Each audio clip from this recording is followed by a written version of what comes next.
স্বাদ তো আমাদের সবারই আছে, কিন্তু সব কিছু পূরণ করার, সব স্বপ্ন সত্যি করার সাধ্য কি আছে?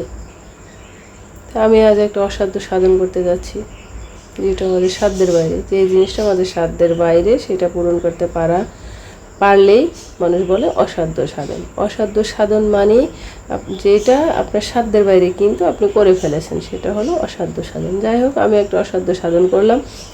আসসালামু আলাইকুম, কেমন আছেন সবাই? আশা করছি সবাই ভালো আছেন, আল্লাহর অশেষ রহমতে। আপনাদের তো আমরা বেশ ভালো আছি। এটা হলো একটা গ্লাস লুকিং গ্লাস আর কি, যেটা আয়না। সেই আয়না হোক টিনের ঘর বা প্রাসাদ বা কুড়ি ঘর, অট্টালিকা হোক বা কুড়ি ঘর হোক, আয়না দেখার অধিকার তো সবারই আছে। কিন্তু সুন্দর একটা আয়না টিনের ঘরে সেট করার ইচ্ছে বা এটা ধারণা আর কি, যে হ্যাঁ এটা করা যায়, সেটা কিন্তু সবার নেই।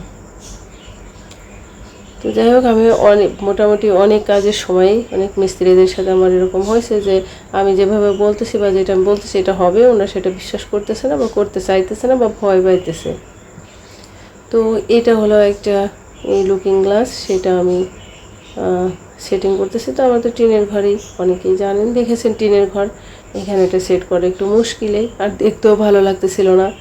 সেই জন্য আমি এই যে এই কালারের বোর্ড কিনে এনে, প্লাস্টিক বোর্ড আর কি, বোর্ড কিনে টিনের উপরে লাগিয়ে নিয়ে তার উপরে গ্লাসটা সেট করে নিয়েছি। মিস্ত্রি দিয়ে করাইছি, কিন্তু আমার মনে হলো যে নাটগুলো বাঁকা হয়ে আছে, আর নাটগুলো এত ছোট। তো আমার কাছে তো আল্লাহর রহমতে একবারে নাট, বল্টু, স্ক্রু, এইটা সেটা, পাইপ কাটা, জেনারি, পেরেক সব কিছু থাকে। মানে যখনই আমি যেই কাজ করাই তার মধ্যে যদি একটা দুইটা রয়ে যায় আর কি, বাড়তি হয়ে যায় বা কাজে লাগে না, সেগুলো সব আমি রেখে দিই। আর রেখে দেওয়ার কারণ আছে, কি কারণে রেখে দিই সেটা আমি অন্য কোনো সময় আপনাদের সাথে শেয়ার করব। আজকে আমি যেটা করতেছি সেটা হলো, এই নাটগুলো বাঁকা দেখে আমার ভালো লাগে নাই। তো আমার কাছে টেস্টারও আছে, এটার নাম টেস্টার না, এটার হয়তো অন্য কোনো নাম আছে, জানেন। এটা তো নাটেই খোলা যায়। তো এটা আছে, আমি এটা বের করে নিলাম। আর হলো সবগুলো নাট যেটা ছোট ছোট আমার মনে হয়েছে ছোট, সেগুলো বের করে নিয়ে আমি, আমার কাছে বড় বড় কিছু নাট আছে, সেগুলো লাগিয়ে দিলাম। আর এরপরে এখন কেউ ভাবতে পারে যে এগুলো তো দেয়ালে লাগে। হ্যাঁ ভাই, আমিও জানি এটা দেয়ালে লাগে, কিন্তু আমার তো দেয়াল নেই, আমি কি করব? যাদের দেয়াল আছে তারা এগুলো দেয়ালে লাগায়, যে নাটের বদলে এই প্লাস্টিকের, এটা কি বলে জানি না, যাই হোক এটা দেয়ালে লাগে, কিন্তু আমার তো নাই।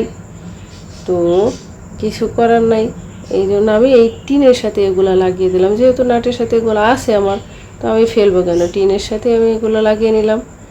যদি ওয়ালের সাথে যতটা কার্যকরী হতো, এখানে সেটা হবে না, কিন্তু তাও তো কিছুটা সেফটি হবে, কিছুটা সাপোর্ট তো করবে, সেই জন্য লাগিয়ে নিলাম। আর এই হলো আমার কাঙ্ক্ষিত লুকিং গ্লাস, যেটার সামনে আমি হয়তো 2 দিন, 1 দিন, 4 দিন, 7 দিনও একবার দাঁড়াবো না, কিন্তু তবুও মনে মনে ভাববো আমার এটা আছে। এইটুকুই আমার শান্তি, এটাই আমার প্রশান্তি। আর আমার বিশ্বাস, গ্রামে অনেক মেয়েরাই আছে যারা 6 দিন 5 দিনও একবার আয়নার সামনে গিয়ে দাঁড়াতে পারে না, মাথা আঁচড়াতে পারে না বা সাজুগুজু করতে পারে না, কিন্তু তবুও তো সবাই চায় যে সুন্দর একটা গ্লাস থাকুক। সেটা আলমারির সাথে হোক, ফ্রিজের সাথে হোক বা শোকেসের সাথে হোক, আমি না হয় আলাদা করলাম।